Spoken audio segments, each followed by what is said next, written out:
We handed over the Bhishma. These are cubes which contain medical support equipment. We have been, in the past, been providing humanitarian assistance to Ukraine. This is unbelievable. Salute to India और India की humanity के लिए वो सोच कि जिसकी वजह से भारत को फार्मेसी ऑफ द वर्ल्ड कहा जाता है।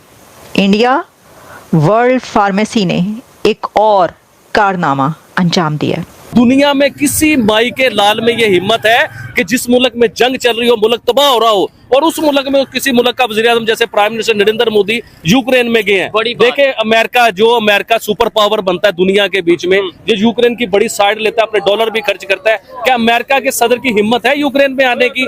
अरे यार ये छोड़ो, मैं पाकिस्तान के वज़ीर आज़म की बात करता हूँ। फलस्तीन में कितनी बड़ी जंग चल रही है, पाकिस्तान के वज़ीर आज़म फलस्तीन जा सकते हैं? मुसलमान कंट्री है भाईजान, वो सऊदी अरेबिया का बादशाह जो है वो क्या फलस्तीन जा सकता है? ऐसी situation Cubes which contain medical support equipment which are very effective, very compact, very deployable in many ways. So these cubes with a total weight of 22 tons were handed over today along with 10 gensets. इसकी कितनी ज़रूरत थी? ये जो बात कही जाती है कि इंडिया दुनिया की फार्मेसी है, वो ऐसे ही नहीं की जाती। वो सिर्फ एक स्लोगन नहीं है, वो एक नारा नहीं है कि इंडिया दुनिया की फार्मेसी है, वो उन्होंने हकीकत बनाकर दिखाया है। ये फैक्ट है आज के दौर में। नमस्कार दोस्तों, चैनल पर आपका हार्दिक अभिनंदन है। दोस्तों अभी जो है मोदी जी जब यूक्रेन गए हुए थे तो वहाँ पर इंडिया ने यूक्रेन को मेडिकल हेल्प दिया, काफ़ी भीष्म क्यूब दिया उन्होंने, जो काफ़ी हेल्पफुल होता है मेडिकल कंडीशंस में। तो उसको देख करके जो है वो यूक्रेन के लोग काफ़ी इमोशनल हो गए और दुनिया इस चीज़ को देख रही थी कि इंडिया जो है ह्यूमैनिटेरियन ग्राउंड पर कितना लोगों की हेल्प करता है और किस लेवल तक जाकर हेल्प करता है। वहाँ पर बेसिक हेल्थ इंफ्रास्ट्रक्चर बनाने में हेल्प करना और लोगों को दवाइयाँ, एसेंशियल मेडिसिन पहुँचाना, ये सब चीज़ें करने में इंडिया ने जो है वो यूक्रेन को काफ़ी मदद किया है। इसको देख करके यूक्रेन के लोग इमोशनल हो गए। वहाँ के जो प्रेसिडेंट हैं अभी करंट, वोलोदिमीर ज़ेलेंस्की, वो भी काफ़ी इमोशनल हो गए इस बात को देख करके और उन्हें लगा कि शायद पूरी दुनिया जो उन्हें सलाह बारूद दे रही है, लेकिन इंडिया ऐसा है जो उनको मरहम लगा रहा है, उनको दवाइयाँ दे रहा है। तो ये देखकर पाकिस्तानी मीडिया जल गया। आइए देखते हैं उनका रिएक्शन अब। Is unbelievable. Salute to India और इंडिया की ह्यूमैनिटी के लिए वो सोच कि जिसकी वजह से भारत को फार्मेसी ऑफ द वर्ल्ड कहा जाता है। इंडिया वर्ल्ड फार्मेसी ने एक और कारनामा अंजाम दिया है। जैसे कि आप जानते हैं कि प्राइम मिनिस्टर नरेंद्र मोदी इस वक्त कीव यूक्रेन में हैं।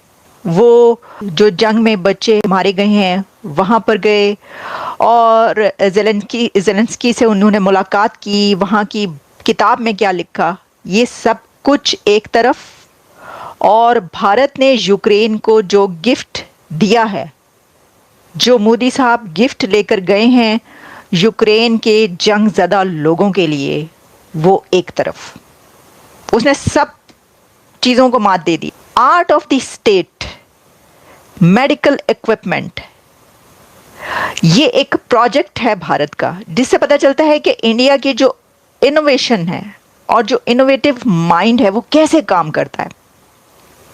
ह्यूमैनिटेरियन क्राइसिस में जब भी कोई मदद की ज़रूरत पड़ती है तो भारत हमें हमेशा सफ़े अव्वल पे नज़र आया है, टॉप ऑफ द लिस्ट नज़र आया है मेडिसिन के मामले में। और अब भारत की तरफ से एक प्रोजेक्ट बनाया गया जिसका नाम है भीष्म क्यूब। ये गिफ्ट दिया गया है यूक्रेन को, और ये जैसा मैंने कहा कि art of the state hospital है, इक्विपमेंट है, portable hospital including an operation theatre, X-ray machines, ventilators, and facilities for treating various injuries.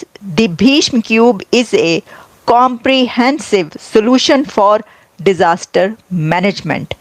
Truck के ट्रक वहाँ पर मौजूद थे जो नरेंद्र मोदी की तरफ से व्लादिमीर ज़ेलेंस्की को दिए गए, यानी इंडिया की तरफ से यूक्रेन को ये एक इतना बड़ा गिफ्ट दिया गया है। इसमें इंटीग्रेटेड विद आर्टिफिशियल इंटेलिजेंस, मैं जब अभी आपको इसकी डिटेल्स बताऊंगी ना तो आपको पता चलेगा कि ये क्या कमाल का उनका प्रोजेक्ट उन्होंने निकाला है। और वो जब किसी की मदद भी करते हैं, भाई सल्यूट है इंडिया को, उसकी जो ह्यूमैनिटेरियन हेल्प है दुनिया भर के लिए। और ये जो उन्होंने दे दिया है गिफ्ट, देखिए ना, जंगज़दा इलाका, वहाँ पर कितने लोग मारे जा रहे हैं, उनके लिए तो उन्होंने एक सबसे बड़ी नेमत दे दी। ये जो क्यूब है, ये इनोवेटिव डिज़ाइन ये अलाउ करता है to be operational within just 12 minutes of deployment. A critical feature in emergencies where every second counts. Can you believe it? This is unbelievable. इसकी कितनी ज़रूरत थी। ये जो बात कही जाती है कि इंडिया दुनिया की फार्मेसी है, वो ऐसे ही नहीं की जाती। वो सिर्फ एक स्लोगन नहीं है, वो एक नारा नहीं है कि इंडिया दुनिया की फार्मेसी है, वो उन्होंने हकीकत बनाकर दिखाया है। ये फैक्ट है आज के दौर में। मैंने आपको कहा था कि यूक्रेन के प्राइम मिनिस्टर जो है वो प्राइम मिनिस्टर नरेंद्र मोदी की मिन्नत करेंगे या उनकी रिक्वेस्ट करेंगे कि आप हमारी जंगबंदी के ऊपर काम करें, रुकवाएं, कुछ करें, तो वो हुआ। आप भी उसमें इनकार कर रहे थे कि नहीं ऐसा नहीं है, ये नहीं है, वो नहीं है, वो तो वैसे ही गए। लेकिन रियल बात ये थी कि अमेरिका का उधर बस नहीं चल रहा था, यूक्रेन में तबाहियां हो रही थी और वो प्राइम मिनिस्टर नरेंद्र मोदी के जाने का या उन्हें बुलाने का मकसद यही था कि हमारी जंग को रुकवाया जाए। और सबसे बड़ी बात चौधरी, मैं इधर आपसे ये पूछना चाहूंगा कि दुनिया में किसी माई के लाल में ये हिम्मत है कि जिस मुल्क में जंग चल रही हो, मुल्क तबाह हो रहा हो, और उस मुल्क में किसी मुल्क का वज़ीर आज़म जैसे prime minister Narendra Modi Ukraine में गए हैं। देखे अमेरिका सुपर पावर बनता है दुनिया के बीच में, जो यूक्रेन की बड़ी साइड लेता है, अपने डॉलर भी खर्च करता है, क्या अमेरिका के सदर की हिम्मत है यूक्रेन में आने की? अरे यार ये छोड़ो, मैं पाकिस्तान के वज़ीर आज़म की बात करता हूँ। फलस्तीन में कितनी बड़ी जंग चल रही है, पाकिस्तान के वज़ीर आज़म फलस्तीन जा सकते हैं? मुसलमान कंट्री है भाईजान, वो सऊदी अरेबिया का बादशाह जो है वो क्या फलस्तीन जा सकता है ऐसी सिचुएशन में? लेकिन नहीं, प्राइम मिनिस्टर नरेंद्र मोदी, क्योंकि उस बंदे का काम है पीस और अमन को लेके चलना, वो दुनिया में पीस के काम करवा रहे हैं। अभी देखे आप उधर ये स्टेटमेंट दी भी है, यूक्रेन के जो प्रेसिडेंट है उन्होंने ये स्टेटमेंट दी भी है कि हाँ भाई, दो कंट्रीज के यानी रशिया और यूक्रेन के दरमियान जो कन्फ्लिक्ट चल रहा है उसे खत्म करने में इंडियन प्राइम मिनिस्टर काफी रोल अदा कर सकते हैं, उनका काफी इन्फ्लुएंस है पूरी दुनिया में। अच्छा साहब, यूक्रेन में इस टाइम जो चल रहा है ना, वो लोग प्राइम मिनिस्टर नरेंद्र मोदी के तरले कर रहे हैं कि हमारे पार्लियामेंट में आए, उधर आके खिताब करें। आपको याद होगा कि दुनिया का जो सुपर पावर अमेरिका, उनके पार्लियामेंट में भी जाके प्राइम मिनिस्टर नरेंद्र मोदी ने खिताब किया था। तो वही सिचुएशन अब इधर बन रही है कि वो कह रहे हैं हमारे पार्लियामेंट में आए। इससे पहले जब प्राइम मिनिस्टर नरेंद्र मोदी उधर गए रशिया, तो रशिया में जब गए ना, तो यूक्रेन में मीम बनने लगे। यूक्रेन के वजीर आजम ने, हालांकि उधर एक बच्चों के हॉस्पिटल पे कहीं अटैक हुआ था, तो यूक्रेन के वजीर आजम प्रेसिडेंट ने बहुत बुरा बयान दिया था इंडिया को लेके कि इधर बच्चों की जान जा रही है और आप उधर जाके बैठ गए, यारियां कर रहे हैं, दोस्तियां कर रहे हैं। तो आज वही प्राइम मिनिस्टर नरेंद्र मोदी है, आपके मुल्क में बैठा हुआ है। मैंने लास्ट वीडियो में भी कहा था कि उनकी टांगे दबाएं और उन्हें मनाएं, उनकी मिन्नत करें, शायद वो आपकी जंग रुकवा दें। दोस्तों, पाकिस्तानियों को सुनकर हंसी आती है। कहाँ से आते हैं ऐसे लोग? ऐसा लगता है ये लोग हमारे गोले के नहीं हैं, किसी और गोले से आए हैं। कितने तेजस्वी हैं ये लोग। आप सभी हंसते रहिए और पाकिस्तानी कॉमेडी का मजा लेते रहिए, और चैनल को सब्सक्राइब करना और शेयर करना ना भूलें। धन्यवाद।